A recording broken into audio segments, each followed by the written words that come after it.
Maruma. Maruma. Ada.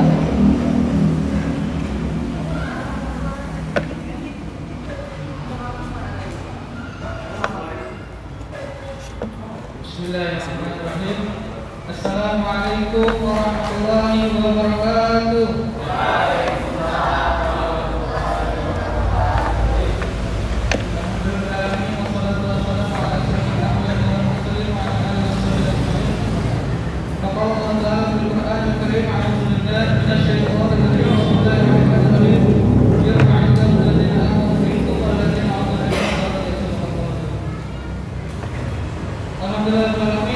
Dan puji syukur kita kepada Allah Subhanahu wa taala yang telah memberikan nikmat Islam, nikmat iman dan nikmat kesehatan sehingga kita bisa hadir pada siang hari ini di tempat yang mulia ini.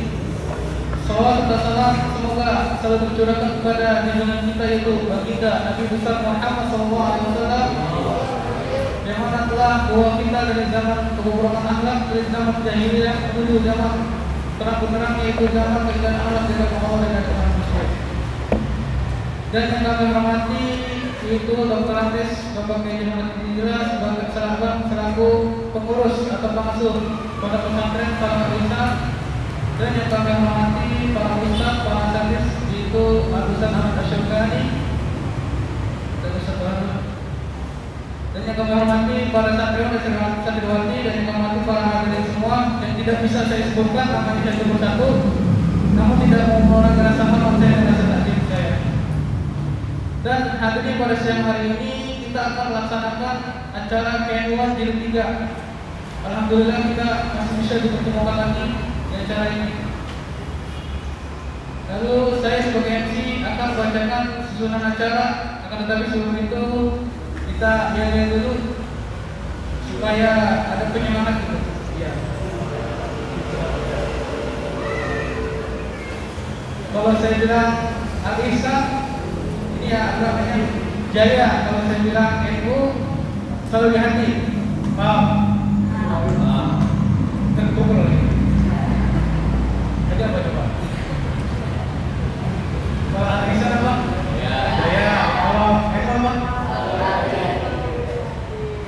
1, 2, 3. NU. Jaya. Betul kan? Ada ulang-ulang. Alisa dulu ya. Alisa. Jaya. Edo.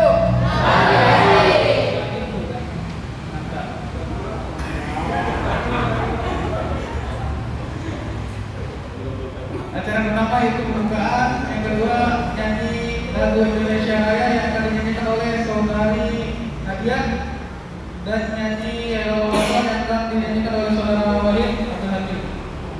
Lalu acara ketiga ini acara yang akan disampaikan oleh moderator dan narasumber. Lalu acara yang keempat yang terakhir yaitu penutup sekaligus doa oleh Ustaz Ahmad Farjana. Mari kita buka acara ini dengan bacaan surat Al-Fatihah yang mana Al-Fatihah ini kita hadiahkan untuk orang tua kita, guru-guru kita yang telah lebih dahulu perjalanan kita. Al-Fatihah.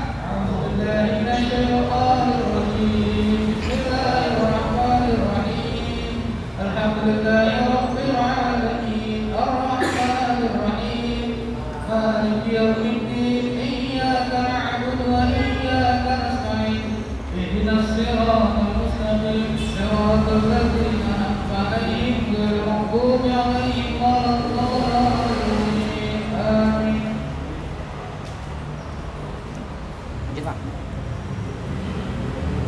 Lalu acara yang kedua menyanyikan lagu Indonesia Raya yang akan dinyanyikan oleh Nadia. Jadi setelah nyanyi Indonesia Raya langsung disambung nyanyi Yellow Pak.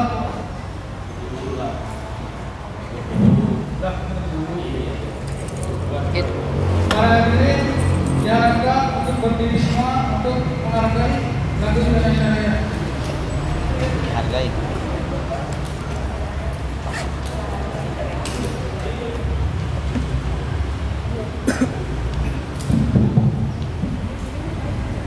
Pada saudari Nadia, kami silakan.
Nahdlatul Ulama, khusus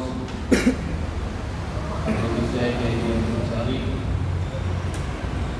Kiai Haji Wahab Rasulullah. Al-Fatihah.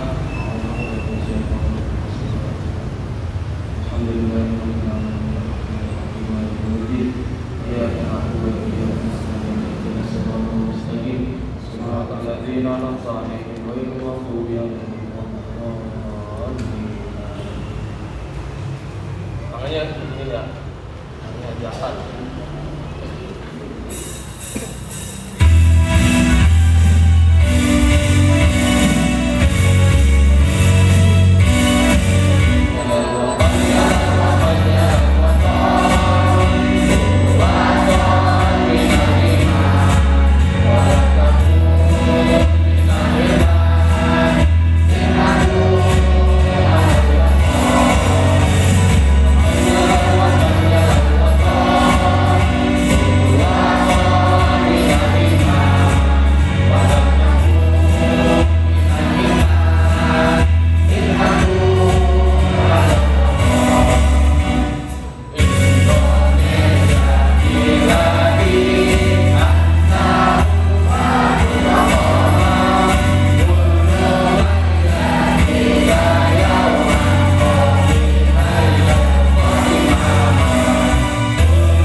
suruh. Ya. Duluan kita. Duluan lupa. Ini apa nih? Ini. Oh, ini kan. Oh. Ini kan biar bagus banget video. Oh, ini. Lalu acara yang ketiga itu isi acara akan disampaikan oleh moderator. Isi acara bergerak bebas, isi acara kami serahkan pada moderator. Mic. Iya.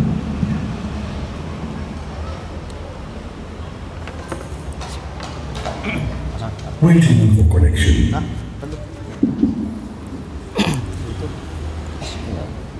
Assalamualaikum warahmatullahi wabarakatuh. Waalaikumsalam warahmatullahi wabarakatuh. Bismillahirrahmanirrahim. Alhamdulillahirabbil alamin wa bihi nasta'in wa ala umuri dunya waddin. Wassalatu wassalam ala sayyidina Muhammadin wa ala alihi wa sahbihi ajmain, amma ba'du. Yang saya hormati pengasuh Pondok Pesantren Salaf Al Ihsan, beliau Dr. Andes Kiai Haji Ahmad Ibzillah beserta keluarganya. Yang saya hormati juga para dewan asatidz Pondok Pesantren Salaf Al Ihsan, wabil khusus yang berada di samping saya Ustaz Ahmad Fahrudin Ahmad, maaf terbalik namanya. Buat nopo-nopo. Iya.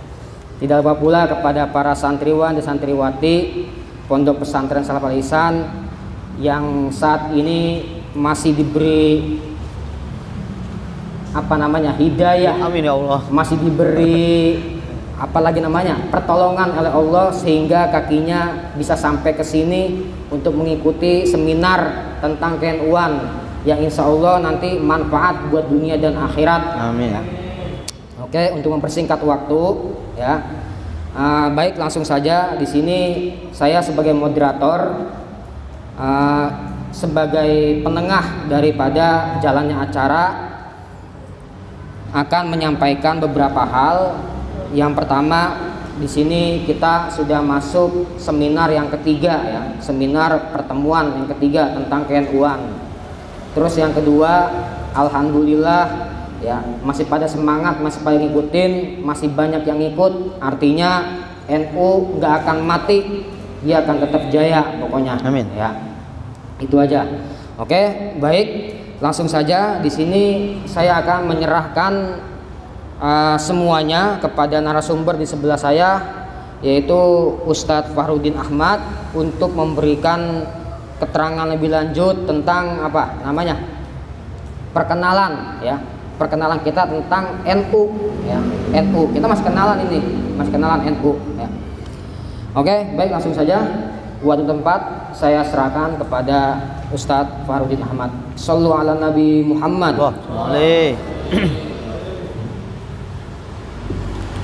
Bismillahirrahmanirrahim. Assalamualaikum warahmatullahi wabarakatuh. Waalaikumsalam warahmatullahi wabarakatuh. Bismillah walhamdulillah wassalatu wassalamu ala rasulillah sayyidina wa maulana Muhammad ibni Abdillah wa ala alihi wa ashabihi wa man tabi'ahu daya la haula wa la quwata illa billah ma ba'du. Alhamdulillahirabbil alamin. Kita panjatkan puja puji syukur kita kehadirat Allah Subhanahu wa taala yang alhamdulillah pada siang hari ini kita masih diberikan nikmat sehat wal afiyah, nikmat panjang umur, dan tak lupa juga nikmat hidayah. Alhamdulillah kita masih bisa kumpul di majelis ilmu, terlebih lagi ini majelis dalam memberikan sebuah pemahaman ahlu sunnah wal jamaah. Salawat serta salam juga tak lupa kita haturkan kepada junjungan kita baginda Rasulullah Shallallahu Alaihi Wasallam. Mudah-mudahan kehadiran kita di sini dalam rangka mencapai untuk mendapatkan derajat sebagai orang-orang yang mendapatkan syafaat dari baginda Rasul nanti kelak, yaitu melalui memahami ajaran daripada ahlu sunnah wal jamaah yang tujuannya tidak lain dan tidak bukan adalah mendekatkan diri kita kepada Allah dan lebih mengetahui secara dalam ajaran-ajaran Rasulullah di dalam kehidupan kita sehari-hari. Mudah-mudahan kita semuanya yang hadir di sini mendapatkan ilmu yang bermanfaat. Amin. Dan juga tak lupa mudah-mudahan kita semuanya bisa bersanding di sisi Rasulullah SAW melalui sanad-sanad keilmuan, terlebih khusus daripada Rais Akbar Nahdlatul Ulama, yaitu Hadratus Syekh Kiai Hasyim Asy'ari. Amin, amin ya rabbal alamin. Yang kami muliakan tak lupa pengasuh Pondok Pesantren Salaf Al Ihsan, guru kita Mukarram wal Muhtaram Bapak Kiai Haji Dr. Andes Samad Hibzillah bin Kiai Badruddin Mu'alim Asmad, mata'anallah bituli hayatihi, mudah-mudahan Allah selalu jaga dan pelihara kesehatan beliau agar bisa terus eksis untuk memberikan khazanah keilmuannya kepada kita semuanya. Juga tak lupa moderator Al-Mukarram Al-Muhtaram Ustadz Muhammad Asy-Syaukani dan para relawan KNU-an, tak lupa santriwan santriwati Pondok Pesantren Salaf Al Ihsan yang masih setia di pertemuan ketiga kita ini untuk terus menggali tentang keilmuan Ahlus Sunnah wal Jamaah. Langsung aja. Setelah kemarin bulan lalu atau pertemuan kedua kita masih tentang tema dasar tentang KNU-an, yaitu mengenai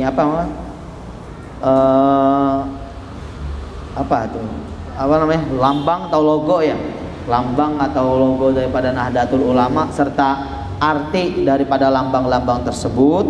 Maka selanjutnya kita akan masuk ke materi yang ada di halaman 45, 46 dan 47, 48, 49. Saya lengkap langsung berarti di sini dulu, berarti pemahaman KNU-an di halaman 45. Halaman 45. Ini di sini ada Bang, pegang Bang. Nih. Saya ada. Ya. Terus. Ya, ini ada. Harusnya pada ngebet itu. Ya. Baik. Di halaman 45 tentang dasar paham keagamaan dan kemasyarakatan NU. Mengapa di sini ada namanya paham keagamaan dan kemasyarakatan? Karena agama dan masyarakat atau budaya tak bisa lepas di dalam kehidupan kita sehari-hari. Kita sebagai manusia yang beragama dan manusia yang bermasyarakat. Itu dua. Jadi apa? Kita sebagai manusia yang beragama dan juga manusia yang bermasyarakat. Manusia yang beragama tentunya berarti apa? Hablum minallah, urusan kita sama Allah. Nah, hablum minan nas, hubungan kita sesama manusia, itulah yang namanya dasar kemasyarakatan. Sehingga Nahdlatul Ulama hadir memberikan sebuah nuansa keislaman yang bisa memberikan bagaimana kita beragama dan bagaimana kita bermasyarakat, tapi sesuai dengan syariat-syariat, aturan-aturan yang diajarkan oleh Al-Quran dan As-Sunnah, yang diajarkan melalui wahyu-wahyunya Allah Subhanahu wa Ta'ala, dan juga melalui hadis-hadis atau tingkah laku daripada Rasulullah SAW, yang tentunya dari kedua sumber tersebut dijadikan sebagai acuan di dalam kita bermasyarakat, dan juga para ahli-ahli, para ulama-ulama salaf juga. Maka di sini NU juga mempunyai pedoman. Jadi ketika sebuah organisasi atau sebuah, anggaplah diri pribadi kita harus punya prinsip ke arah mana tujuan hidup kita. Maka NU memberikan prinsip buat kita semuanya untuk berkehidupan di dunia ini, tak melupakan akhirat, tapi bagaimana kehidupan dunia bisa bernilai akhirat. Tidak melupakan kehidupan akhirat dan juga tidak melupakan kehidupan dunia, tapi bagaimana kehidupan dunia bisa dijadikan sebagai apa? Modal kita untuk di akhirat. Yaitu Nahdlatul Ulama di sini di halaman 45 berpedoman kepada Al-Qur'an, Sunnah, Ijma dan Qiyas. Ini di dalam ajaran kehidupan kita sehari-hari, khususnya dalam beragama. Di dalam beragama NU itu punya pedoman Al-Qur'an, Sunnah, Ijma dan Qiyas. Dan ingat, ini bukan hanya untuk NU, dan kita sebagai warga Nahdiyin, sebagai warga NU tentunya ya harus memahami itu, bahwasanya kita tidak bisa kembali kepada Al-Qur'an dan Sunnah aja, tapi ada Ijma dan Qiyas sebagai pendamping untuk kehidupan beragama kita. Karena manakala nanti kehidupan kita hanya Al-Qur'an dan As-Sunnah, itu akan terlalu kaku di dalam kehidupan kita. Padahal banyak beberapa penafsiran di Al-Quran dan As-Sunnah ya harus ditafsirkan oleh para ulama dan diijtihadkan. Ya, nanti ada ijtihad, hasilnya adalah ijma dan qiyas, itu yang menjadi dasar pedoman di dalam kehidupan kita beragama. Maka tapi saya tidak akan panjang lebar untuk membahas Al-Quran, Sunnah, Ijma dan Qiyas, karena ini sekedar kita mengetahui, karena untuk membedah Al-Quran, Sunnah, Ijma dan Qiyas untuk pemahamannya itu akan membutuhkan waktu yang banyak, dan juga dilihat kita ini masih belum cukup untuk bisa mendalami.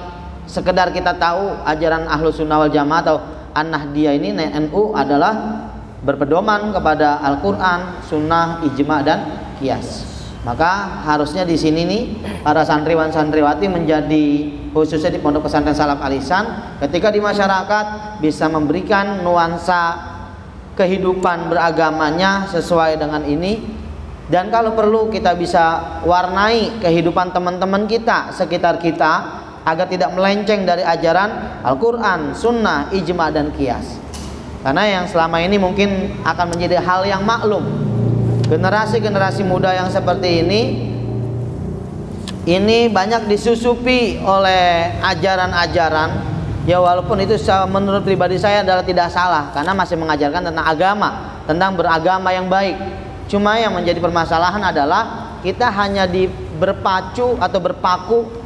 terpaku hanya kepada Al-Quran dan As-Sunnah. Itu nanti akan banyak beredar. Mungkin kalau masih SD, SMP itu akan belum terlalu kelihatan. Nanti manakala kita sudah mulai jenjang atas atau SMA, STM, aliyah, bahkan sampai kuliah, kita akan mulai dimasuki pola pikir kita oleh ajaran-ajaran yang mungkin sebenarnya itu adalah dibilang menyimpang, ya nggak menyimpang, karena masih berada Al-Quran dan As-Sunnah. Yang menyimpang adalah menafsirkannya mereka secara sendiri, itulah yang menyimpang. Ajaran Al-Quran dan As-Sunnahnya nggak menyimpang, tapi apa? Menafsirkannya itulah yang menyimpang, gitu ya. Karena akan nanti kehidupan beragamanya akan terlihat kaku, tidak fleksibel, tidak tidak lentur di dalam beragama. Padahal kehidupan kita dalam beragama adalah sangat elastis, sangat lentur sekali, tidak tidak kaku gitu. Itu adalah ajaran dari Nahdlatul Ulama, yaitu dari paham Al-Quran, Sunnah, Ijma dan Qiyas. Maka diharapkan santriwan-santriwati atau para kader-kader Nahdlatul Ulama yang hadir pada saat ini bisa memberikan warna di kampungnya, terlebih kepada kawan-kawan seperjuangannya, teman-teman main yang mungkin nanti mereka akan disusupi oleh hal-hal yang kayak gitu. Kita harus siap memberikan arahan kepada mereka semua bahwasanya kita harus kembali ke Al-Quran, As-Sunnah dan juga Ijma serta Qiyas sebagai modal dasar kita di dalam beragama, gitu ya. Nanti kalau teman-teman yang kuliah atau SMA itu akan ada itu, apalagi yang dimasuk di Rohis, kita hanya dikemanain? Back to Quran wa Sunnah, kembali kepada Al-Quran dan Sunnah, itu aja. Padahal nggak semuanya bisa kita tafsirkan di dalam kehidupan kita sehari-hari tanpa adanya pendamping dari kajian-kajian para ulama yang ada di dalam Ijma dan Qiyas, gitu ya, seperti itu. Maka misalkan kalau yang ada di mana, di salah satu contoh ya, saya hanya memberikan salah satu contoh aja, masalah Khamr kan, Khamr kan di apa tuh? Setiap yang memabukkan adalah haram. Setiap setiap khamr memabukkan, dan setiap yang memabukkan adalah haram. Seperti itu di dalam hadis. Seperti itu hadisnya bang ya. Hadisnya kalau khamrin. Kullu maisirin khamrun. Quran ya. Iya, kullu maisirin khamrun ya. Wa kullu khamrin. Oh itu hadis. Hadis dia, hadis. Itu hadis. Ya. Jadi ketika kita berpedoman kepada itu, nanti sekarang modelnya udah nggak ada kata-kata khamr mereknya, adanya vodka, topi miring. Itu bagaimana kita hukuminnya? Ya, kita hukuminya seperti apa hal yang kayak gitu? Ya, nah itu apa? Jadi itu yang udah jelas namanya keharaman yang mana? Misalkan vodka atau topi miring. Tapi nanti ada minuman-minuman kayak sabun, ya minum sabun kita bikin apa tuh? Di cair ya, sabun cair atau sunlight lah atau apa tuh? Kita taruhin kan jadi kayak air tuh. Ya, kira-kira begitu diminum memabukkan, itu jadi haram gak tuh? Nah, itu apa? Kalau kita berkaca hanya pada khamar-khamar aja, berarti hanya yang berupa minuman. Berarti racun kayak tadi nggak masuk, padahal dia memabukkan juga atau bisa bikin apa? Kita nggak sadar diri. Itu juga termasuk apa? Itu kalau kita nggak memahami apa namanya dari ajaran ijma dan kiasnya para ulama, kita kehidupan kita akan apa tuh? Ya kaku, nggak bisa apa? Nggak bisa memahami arti apa namanya? Karena kan kehidupan ini akan terus berjalan dan kehidupan ini akan terus ada perubahan-perubahan dari bentuk nama atau kebudayaan atau kegiatan. Lalu kalau kita hanya berpaku pada Al-Quran dan Sunnah, nanti ada hal-hal yang mungkin akan mengganjal di dalam kehidupan kita. Wah, ini kayak gini gimana hukumnya ya? Di Al-Quran nggak ada nih, di As-Sunnah nggak ada nih. Nah, gimana? Padahal apa? Sudah dijelaskan oleh para ulama melalui kajian-kajian kitab. Nah, kajian-kajian kitab itu masuk di dalam ijma dan qiyas. Paham ya? Terus selanjutnya, Nahdlatul Ulama berakidah Islam. Nah, ini akidah kita nih. Akidah Nahdlatul Ulama adalah akidah Islam menurut paham Ahlus Sunnah wal Jamaah. Di dalam bidang akidah. Berarti di dalam bidang akidah bidang apa nih? Bidang tauhid ya. Mengikuti mazhab daripada Imam Abu Hasan Al-Asy'ari dan Imam Abu Mansur Al-Maturidi.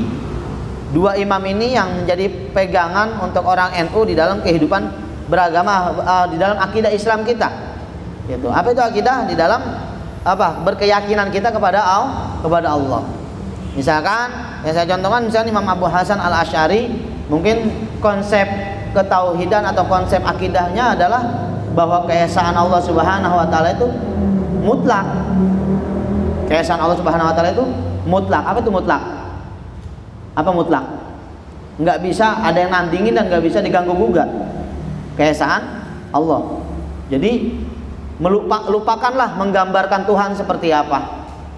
Lupakan, karena di dalam keyakinan kita harus ada bahwasanya apa? Allah Esa. Udah, enggak pakai ada babi bu lagi. Gitu. Maka enggak boleh kita berpikiran ada di dalam Al-Qur'an misalkan yadullahi fa aidihim tuh. Tangannya apa? Kalau bahasa kan yadun tangan ya. Tapi apakah kita harus maknain seperti itu? Kekuasaan Allah di atas kekuasaan mereka, berarti bagaimana tuh ya? Sehingga sananya Allah kayak gimana ya? Allah punya kuping atau bagaimana ya? Kan Allah Sami'un Basir ya, Maha mendengar. Mendengarnya Allah kayak gimana ya? Lupakan. Jangan ingat-ingat itu, karena menurut pemahaman Abu Hasan Al-Asy'ari misalnya yang saya peroleh adalah jauhkan penggambaran-penggambaran terhadap Tuhan. Jauhkan penggambaran-penggambaran terhadap Allah. Tadi kan itu namanya kita menggambarkan kan? Kan Allah Maha mendengar. Berarti mendengarnya Allah kayak gimana ya? Pakai kuping apa gimana? Jangan, jauhkan. Yang harus kita tahu adalah Allah Maha Esa. Artinya Esa apa? Satu, enggak ada tandingannya dan enggak menyerupai siapapun. Nah, itu salah satu pemahaman. Makanya di dalam akidah kita harus tertancap seperti itu. Ya, supaya apa? Enggak, jadi apa? Di dalam kehidupan kita nih, di dalam beragama udah enggak melenceng lagi pokoknya. Nah, ini ada ngeliat manusia, ini makhluknya Allah. Maka ketika kita ingat ini adalah makhluknya Allah, kita nggak bakalan bisa mau menghina, mencaci atau bagaimanapun. Makanya boleh jadi mungkin yang sedikit yang kita lihat, kenapa kok para kiai NU modelnya seolah-olah berbeda di dalam cara pandangnya terhadap alam, terhadap fenomena yang terjadi gitu. Misalkan dulu kita punya Allahyarham Kiai Haji Abdurrahman Wahid Gus Dur gitu. Ketika semuanya mencaci pedangdut itu yang goyang apa tuh? Ya, itu dicaci semua, tapi beliau hadir bukan untuk sebagai pahlawan, tapi beliau hadir menghormati atau bahkan apa? Menerima kehadirannya dan apa namanya? Mengayomi si pedangdut itu, padahal yang lain lagi pada mencaci. Karena yang dilihat adalah bukan sudut pandang dari apa yang telah dia lakukan, tapi lebih kepada ini adalah makhluk Allah juga yang harus kita hormati. Ya kalau semuanya pada mencaci, siapa yang mau menghormati dia? Jadi minimal adalah yang mau menghormati di dalam keberadaannya dia sebagai makhluknya Allah. Adapun kesalahannya dia, itu mah hal urusan dia dengan Allah. Tapi apa? Walaupun ada diri kita harus menasihati, tapi apa? Karena semuanya udah pada mencaci, siapa yang mau mengayomi? Padahal ini adalah makhluknya Allah juga. Itu salah satu akidah kita sebenarnya. Bagaimana kita lihat bahkan sekalipun musuh sendiri harus kita apain? Ya kita lihat dia sebagai makhluknya Allah. Jangan lihat dari apa? Kebencian kita terhadap sikap dan akhlaknya mungkin yang kurang bagus kepada kita. Seperti itu. Ya. Sampai kayak yang beberapa YouTube yang lalu, YouTube kita yang bulan lalu sampai ada yang kita nggak ngomong apa-apa, tiba-tiba ada orang langsung mencibir, hal biasa gitu. Kita kalem baik-baik, kasih komentar baik-baik, kita ajak ngopi, jawabannya apa? Malah punya hasud, dalam hatinya punya apa? Hasud. Apa dia bilang? Katanya, Anda udah paham maksud ente bro gitu. Ya, sekalian nih mumpung di center ya, membahas YouTube yang bulan lalu tentang KNU-an kita. Ya, di situ ada gitu. Bahwa saya Pak, kita ajak ngopi bareng, bukan duduk di majelis seperti ini. Mungkin kalau di majelis seperti ini mungkin dia khawatir karena di sini tim-tim kita. Kita ajak ngopi di luar pun dia masih punya firasat. Itu harusnya dijauhin hal-hal kayak gitu. Berarti apa yang ada di otaknya adalah hasud, dengki. Gitu. Hasud dan dengki. Karena begitu dia kok kita belum ketemu, baru hanya lewat dari catatan kata-kata, dia sudah bisa memberikan apa? Statement bahwasanya apa? Kita lagi mau menjebak dia untuk apa namanya?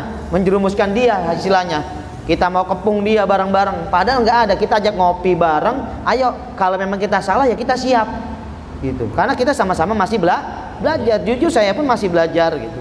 Tapi apa? Dari mungkin pembelajaran yang sedikit saya dapat ya saya berikan. Itu aja. Begitu juga sama moderator kita. Apa yang kita kasih ya itulah yang kita punya. Tapi ada yang statement, ya itulah yang namanya bilang netizen apa? Maha benar netizen dengan segala catatan dan omongannya. Iya, seperti itu. Tapi apa? Apakah kita harus menjawab dengan kasar? Nah, ini video ini menjawab, kita semua biasa aja kalem, nggak ada apa-apa. Kalau ajak ngopi ya kita ngopi bareng nih, kita udah siapkan ya. Mau di sini atau di luar, ya beliau sudah siap, saya sudah siap. Bukan untuk mencaci, bukan untuk melawan dengan kekerasan. Kita belajar tentang ideologi, bagaimana pemahamannya tentang Ahlus Sunnah wal Jamaah. Ya mungkin kalau kita kurang, kita siap menerima masukan. Kalaupun itu salah, ya kalaupun itu benar ya harusnya apa? Dengan logo juga menerima apa yang sudah kita berikan, gitu aja. Ya, kita karena nggak ada niatan apa-apa semuanya.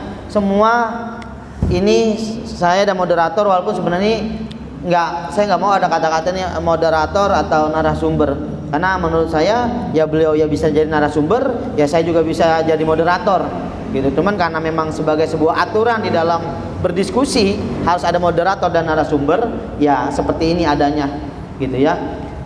Kita semua sama, harapan kita, cita-cita kita nih di luar ini biar kita kasih pemahaman sedikit. Cuman satu, mungkin saatnya saya dan moderator bahkan dengan asatiz yang lain ada masanya, waktunya saat kita nggak bisa untuk nemenin santriwan-santriwati semuanya. Kadangkala nanti ada urusan keluarga, atau kadangkala nanti ada kesehatan kita yang mungkin sudah mulai menurun ketika usia kita sudah mulai lansia ya. Tapi saya nggak mau lansia dulu gitu ya. Ketika kita udah lansia, terus kalau kita belum menyiapkan kader-kader terbaik untuk nanti bisa duduk di sini juga memberikan pemahaman tentang Ahlus Sunnah wal Jamaah, itu merupakan kesalahan kami sebagai asatiz khususnya dalam memberikan pemahaman Ahlus Sunnah wal Jamaah An-Nahdiyah atau Nahdlatul Ulama khususnya. Karena nanti apa? Eksistensi NU berada di tangan kami berdua pada saat ini, gitu ya.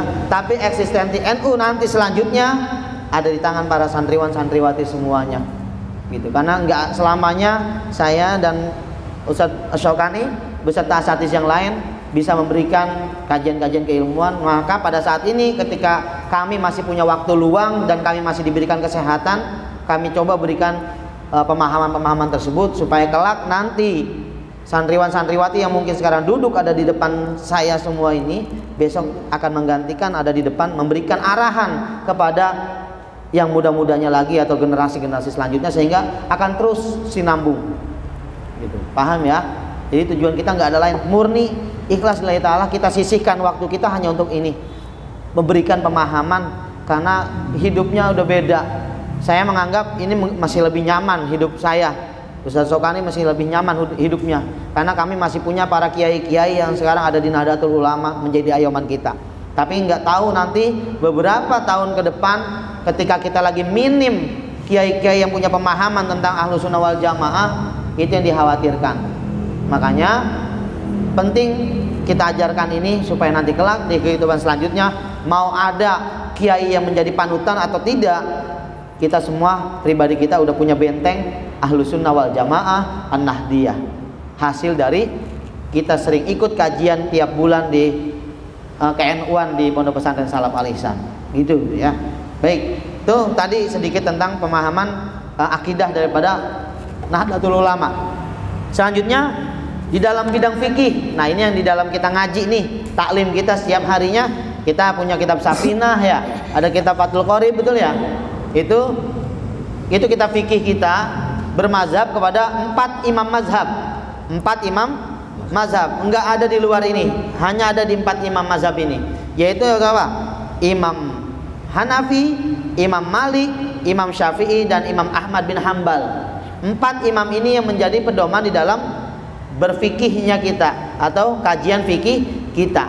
Terlebih khususnya di Indonesia lebih banyak memakai mazhab daripada Imam Syafi'i, karena dianggap lebih ikhtiyaton, lebih hati-hati, dan lebih di kultur budaya Indonesia lebih menyatu dibandingkan dengan 3 mazhab yang lainnya. Meskipun mazhab yang 3 ini boleh kita pakai, tapi nanti itu akan membahas panjang itu. Yang pasti 4 mazhab ini menjadi pegangan kita. Kalau mungkin ada saudara kita, emang ente kok cara ibadahnya begitu, ngikutin mana? Ini menurut Imam Malik seperti ini. Ya udah, kita nggak usah pakai marah. Kenapa? Karena Imam Malik bagian daripada Ahlus Sunnah wal Jamaah. Gitu. Dan itu kok cara sembahyang kayak gitu, sholatnya kayak gitu. Ikut imam siapa? Ini caranya sholatnya Imam Hanafi. Oh ya udah, kita udah tahu. Jadi apa? Enggak kita langsung marah-marah. Gitu. Banyak orang yang udah berbeda dikit udah mau ngapain? Bakar. Kan gitu ya, kayak kemarin tuh bakar ya. Ini bakal rame lagi nih kalau saya ngomong bakar nih ya. Kemarin aja yang tema pertama nggak ada tuh yang komen, tema kedua kira ada yang ngomong bakar nih, gara-gara imam nih dihasut sama imam saya ngomong bakar, oh langsung ada yang komen ya. Mudah-mudahan gak ada yang komen lagi ya gitu. Tapi komenan itu akan memberikan bahwasanya ternyata kita diperhatikan dari luar, alhamdulillah gitu ya. Gitu ya. Jadi apa? Jadi nggak langsung kita punya berpikiran apa? Wah, ini lain nih akidahnya nih, cara bermazhabnya nih. Kalau masih di antara 4 imam mazhab nggak apa-apa, karena memang itu ajaran Ahlus Sunnah wal Jamaah di antara 4 imam mazhab ini di dalam berfikihnya. Gitu ya. Selanjutnya di dalam bidang tasawuf kita mengikuti mazhab daripada Imam Junaid, Imam Al-Junaid Al-Baghdadi, dan Imam Abu Hamid Al-Ghazali. Yang lebih kita kenal, sering kita kenalnya Imam Ghazali ya. Nah, gitu ya. Kita lebih kenal yang itu di dalam bidang tasawufnya. Bagaimana di dalam bidang tasawufnya? Ya, kita di dalam di dalam beribadah, bermuamalah, ya ini akhlaknya, bahasanya apa? Akhlak sosial ya. Akhlak sosial, akhlak di dalam berkehidupan kita di dalam tasawuf, ya ini Imam Al-Junaid Al-Baghdadi dan Imam Abu Hamid Al-Ghazali. Cuman ini kenapa saya hanya bisa lewat-lewatin aja, karena pembahasan masalah pedoman kehidupan Nahdlatul Ulama, akidah Nahdlatul Ulama, mazhab-mazhab fikih Nahdlatul Ulama, dan juga tasawufnya Nahdlatul Ulama, ini hal-hal yang sangat berat menurut saya, yang kiranya mungkin ada nanti kelanjutannya nanti. Yang pasti kita harus tahu aja, ini loh gitu. Tapi pemahamannya sedikit-sedikit aja tadi, sekelumit-sekelumit yang saya berikan. Karena kalau secara mendalam, waduh, ntar panas nih otaknya nih. Karena dunia kita masih dunia belajar, dunia masih matan jurmi aja masih hafalinnya masih hahe, tiba-tiba udah gimanain? Udah kasih ginian ini, ya. Gitu. Bukannya kita nggak mau ngasih, bukan, tapi ngelihat kadarnya kayak belum ini nih. Baru al-kalamu huwal lafzu. Nah itu kan baik itu ya, itu baru fa'ala yaqulu fa'lan wa maf'alan bahwa masih ngitung kayak gitu ya. Itu pahamin dulu matan jurmiyahnya, amsilah tasrifiyahnya. Nanti ketika udah mateng ya, mungkin baru mintalah penjelasan ini, Bang, sesuai janjinya matan jurmiyah saya udah hafal, amsilah tasrifiyah udah bolak-balik ya, dibaca doang nggak dihafal ya. Dihafal gitu ya. Mana janjinya Bang? Katanya mau jelasin saya tentang Abu Mansur Al-Maturidi, Abu Mansur Al-Maturidi dan Abu Hasan Al-Asy'ari di dalam akidah Ahlus Sunnah wal Jamaah. Jelasin kepada saya. Nggak apa-apa ditagih nanti ya, tapi saya tunggu itu kapan kira-kira nagihnya.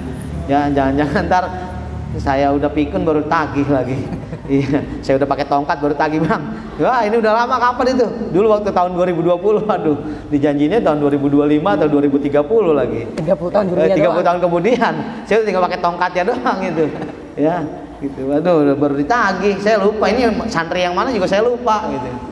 Cuman kasih kode aja. Ini saya yang dulu pernah sama Maulidia. Iya, oh ingat ya Wahid ya gitu kan. Gitu. Jadi kasih kode-kode kayak gini jadi beringat saya gitu ya. Ya, bercandahin. Iya. Ustaz Dodi nonton YouTube-nya nih, Maulidia disebut-sebut nih. Ya. Dah, baik itu. Itu mengenai paham keagamaan dan kemasyarakatan di dalam NU. Nah, ini yang penting nih, satu lagi. Yang terakhir poinnya, di dalam kehidupan berbangsa dan bernegara di Indonesia ini, Nahdlatul Ulama berasas kepada Pancasila dan Undang-Undang Dasar 1945. Jadi artinya apa? Pancasila dan UUD 1945 adalah harga mati yang nggak bisa ditolak-tolak oleh warga Nahdiyin, terlebih khusus mereka yang merasa sebagai bagian daripada Nahdlatul Ulama. Karena Undang-Undang Dasar 1945 Pancasila itu adalah ada turut andil dari para ulama kita. Misalkan Pancasila, ya ini sedikit. Saya ngomongin gituan bulu saya berdiri, aduh nggak tahu kenapa nih. Iya bener, ngomongin asas Pancasila bulu saya agak berdiri gitu karena mungkin momennya kita lagi Indonesia saat ini lagi bersedih karena corona dan bersedih karena halte-haltenya banyak yang dibakar. Gini ya, gara-gara banyak kaum bakar, jadi akhirnya dibakar. Makanya besok ganti gitu kan? Ya, apa namanya? Diganti aja kata-kata gimana logo apa namanya? Kasih jargon yang enak gitu, jangan bakar gitu. Akhirnya kan kebakar beneran semuanya kan? Siram. Iya, siram gitu. Adem berarti. Gitu. Jangan bakar, kalau bakar panas berarti apa? Banyak banget yang manas-manasin. Coba besok ganti, siram gitu. Ya, ganti kan kemikiran dingin. Gitu. Ya. Jadi gitu. Ini dari tadi dari kita nyanyi Ya Lal Waton itu sebenarnya kalau mau jujur tadi nggak tahu hari ini aja sih. Kok di bulu kuduk saya berdiri gitu. Apakah ada siapa di sini gitu? Apakah udah kedatangan dengan para sesepuh NU yang merasa wah ini ada generasi-generasi yang memberikan penjelasan tentang NU nih. Nah, dia kayaknya di belakang ada tuh. Ya, kayaknya ini benar kali ketika pusaka hati wahai tanah airku itu. Yang di Indonesia itu kayaknya waduh ini agak menggelora gitu. Ini saya balik lagi Pancasila. Ini ada turut andil terlebih lagi adalah orang tua dari kita punya putra daripada Rais Akbar Nahdlatul Ulama. Hadratus Syekh Haji Hasyim Asy'ari punya putra Kiai Haji Abdul Wahid, bukan ini nih, Abdul Wahid Hasyim. Ya, pakai ada Hasyimnya kali ini lain. Ya, ini pencetus di mana nih KNU-an di pesantren Salaf Al-Ihsan. Nanti mungkin fotonya beberapa tahun ke depan akan dipajang di sini. Ya, almarhumullah. Almarhumullah. Di buku Yasin. Iya. Nanti udah akan dipajang di buku Yasin di depan ini. Ya, jadi gitu. Ini Kiai Wahid Hasyim atau orang tua dari Kiai Haji Abdurrahman Wahid atau Gus Dur. Apa namanya, putra dari pendiri Nahdlatul Ulama Rais Akbar yaitu Kiai Hasyim Asy'ari, salah satu yang ikut andil di dalam pencetus Pancasila ini ya, salah satu pencetus di dalam Pancasila. Karena Pancasila ini kalau diibaratkan mirip-mirip dengan Piagam Madinah yang di mana zaman Rasulullah, mirip-mirip doang, artinya apa ya, bukan berarti sama, enggak ada yang bisa beda enggak ada yang bisa menyamakan lah. Karena ketetapannya waktu itu Rasul tentunya lebih sangat bijak lah beliau. Nah ini di Pancasila itu karena apa? Terlebih lagi adalah di sila pertama yang mungkin sama-sama kita tahu atau mungkin udah ada yang tahu atau yang belum tahu.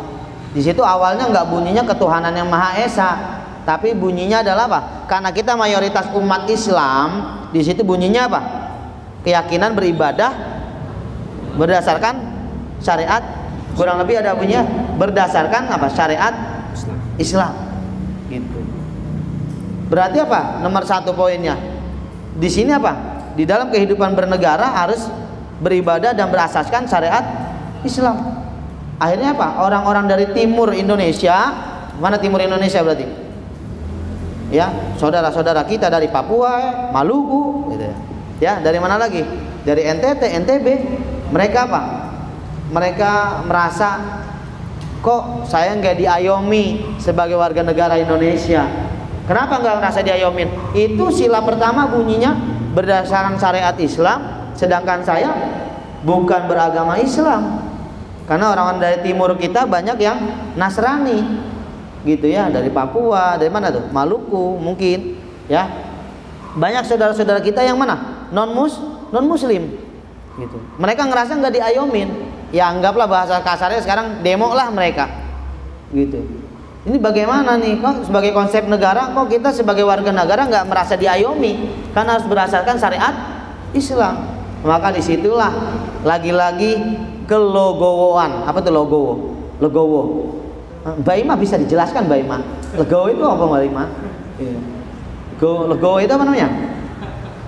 Mbak Ima, apa Mbak Ima legowo? Ya apa namanya? Dengan keikhlasan hati, Lapang dada. nah, lapang dada dari para pencetus Pancasila, terlebih di dalamnya ada kiai loh. Kiai ini kiai di dalamnya Kiai Haji Abdul Wahid Hashim, bukan kayak yang sekarang ngustad, bukan. Baru ngustad udah ngomongin syariat Islam. Beliau lebih paham harusnya. Ya. Kiai Wahid Hashim tuh lebih paham. Tapi apa? Dengan logowo, dengan keikhlasan hati, ya udah kalau gitu kita ganti supaya saudara-saudara kita yang tidak beragama Islam bisa mengikuti ajaran Pancasila. Karena kalau nggak kayak gitu, mungkin kalau nyampe detik ini Pancasila nggak diganti itu berketuhanan dan berkeyakinan beribadah sesuai dengan syariat Islam, mereka yang merasa non Muslim akan terus ngacak-ngacak itu. Alah biarin dia aja pada yang Islam. Gue mah bukan, nggak apa-apa gue nggak nurut sama Pancasila. Akhirnya nanti kayak gitu. Ketika terjadi kayak gitu, berarti terjadi apa? Terjadi huru hara. Ketika terjadi huru hara, ibadah nyaman nggak? Oh, kita perang terus dengan non Muslim, ya kan? Tapi dengan kelogohan hati, karena kita sebagai mayoritas, ya legowo lah. Apa nih bahasanya? Ajaklah yang minoritas. Kita ini kan kalau bisa dianggap kaum mayoritas ini kaum yang kuat. Kaum yang lemah yang mana? Yang minoritas. Makanya di sini kita selalu kan yang namanya kakak ngalah sama adik kan, gitu. Karena memang apa? Supaya nyaman. Karena kita yang udah gedean bisa berpikir, adik kita masih belum ngerti. Makanya apa? Kita lebih ngalah. Kayak bahasa gitu. Di dalam mayoritas juga lebih ngalah kepada yang minoritas. Bukan berarti ngalah ini apa namanya? Bukan berarti yang ngalah ini berarti kita kalah, bukan. Sampai ada kalau kayak sekarang nih pemahaman tentang Pancasila dan Undang-Undang Dasar kan dijawantahkan, berarti apa? Diaplikasikan, dipraktekkan oleh teman-teman kita dari Banser misalkan. Sampai ada cibiran apaan? Giliran masjid kagak dijagain Idul Adha, giliran orang Natal aja dijagain. Nah sekarang kita mayoritas, siapa yang berani ngelawan kita? Ya kan? Dan sedangkan mereka yang minoritas itu yang harus kita jaga. Supaya jangan ada orang-orang yang ngerasa mayoritas ngemplang-ngemplangin mereka. Jagalah Banser di situ. Tuh biar tahu alasannya. Juga apa? Ini Idul Adha, sholat Jumat, mana ada Banser itu yang jaga-jagain. Giliran Natal aja udah pada demen banget Banser jagain gereja. Sebenarnya tujuannya bukan jagain gereja, tapi apa? Menjaga ini hak-hak orang-orang minoritas di negara Indonesia, punya hak untuk hidup. Jangan tiap hari bunyinya bom beger. Di mana? Di gereja katedral. Ya. Terjadi apa? Bom bunuh diri, meninggal tuh orang-orang Nasrani. Begitu. Kesian. Mereka juga kan punya hak hidup. Mereka punya hak hidup sebagai manusia. Dan ingat, mereka juga ciptaan Allah. Cuma bedanya adalah mereka tidak diberikan hidayah, kita diberikan hidayah. Itu aja. Bukan berarti yang nggak diberi hidayah harus kita singkirkan. Justru apa? Kita ayomin. Jangan-jangan dengan kita mengayomi, mereka ngerasa aman dan mereka merasa hati mereka, kok gue nyaman ya sama teman-teman di agama Islam. Jangan-jangan itu nanti yang memberikan mereka apa? Hidayah, sehingga apa? Mereka mau apa? Wah, kayaknya ternyata agama Islam agama yang damai.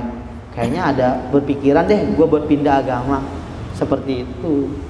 Jadi kita jangan berpikiran yang radikal terus atau keras terus. Wah, giliran gereja aja dijagain. Orang di sembahyang Jumat, lagi Idul Fitri, Idul Adha enggak dijagain. Buktinya sampai sekarang kita dijagain apa enggak? Lagi Idul Adha aman enggak? Aman. Gitu.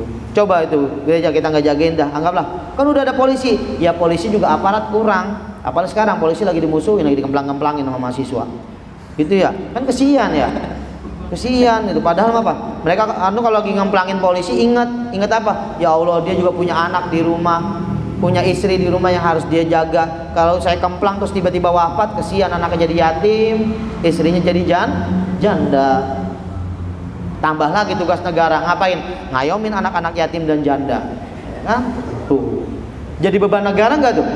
Beban negara dan beban kita juga. Besok-besok kita ngeliat ada anaknya polisi yang kemarin dikemplangin, yang mau kita keluarin buat anak yatim, ya kan? Tuh, kesian. Mereka juga ada hak hidup. Ya kalem-kalem aja lah, gitu ya. Itu mungkin salah satu ajaran kita di dalam berbangsa dan bernegara. Bang, bagaimana nanti kalau saya ada di Mesir atau di Timur Tengah?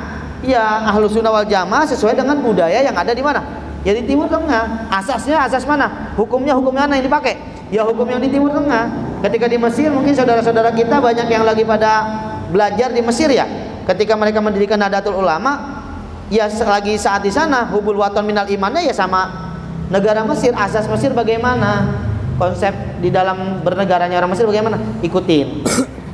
Gitu. Tapi kalau melenceng daripada paham-paham yang kita punya, boleh kita mingser. Gitu. Selagi tidak menyelenceng dengan paham-paham yang tadi nih, ada apa tuh? Paham berakidah, bertasawuf dan berfikih, ya nggak apa-apa, sah-sah aja gitu ya. Karena Islam, NU mengalirlah seperti air. Ketika masuk ke mana? Ke botol, modelnya seperti ini. Ketika masuk ke gelas, ya modelnya seperti itu. Ikutin aja. Di mana bumi dipijak, di situ langit dijunjung. Gitu ya? Benar apa salah? Benar ya, betul. Gitu ya. Itu kurang lebih. Jadi UUD dasar UUD 1945, Pancasila menjadi harga mati bagi kaum Nahdiyin di dalam berbangsa dan bernegara. Baik. Itu udah 14:11 nih. Karena asar sekarang lebih maju Bang ya. Ya, asar lebih maju, 2:30 lewat dikit. Tambahin saya pengen ini nih yang halaman 48 ini. Coba nih. Ya. Sampai sini ntar ya? Iya. Ini besok nih. Iya, siap. Ya, ini halaman 48 tuh yang paling bawah tuh apa? Al-muhafazatu 'alal qadimi sholeh wal akhzu bil jadidil aslah. Itu ya, al-islahu ila ma huwal aslah, summal aslahu fal aslah. Itu ya. Itu menjaga apa? Ini pedoman kita juga nih di dalam ber-NU nih. Ya, beradaptasi dan menjaga tradisi, beradaptasi dan menjaga tradisi. Jangan apa tuh? Menjaga tradisi-tradisi yang lama, menjaga tradisi-tradisi yang lama dan mengambil tradisi-tradisi baru yang mana? Yang baik-baiknya. Itu yang disebut dengan al-muhafazatu 'alal qadimi sholeh. Jaga tradisi-tradisi lama yang baik dan ambil dari tradisi-tradisi yang baru yang paling baiknya lagi. Sehingga apa? Dua-duanya kepakai. Ulama-ulama salaf kita tidak tinggalkan, tapi apa? Dunia modern juga kita tidak tinggalkan. Kita ambil yang baik-baik. Dari mana nih?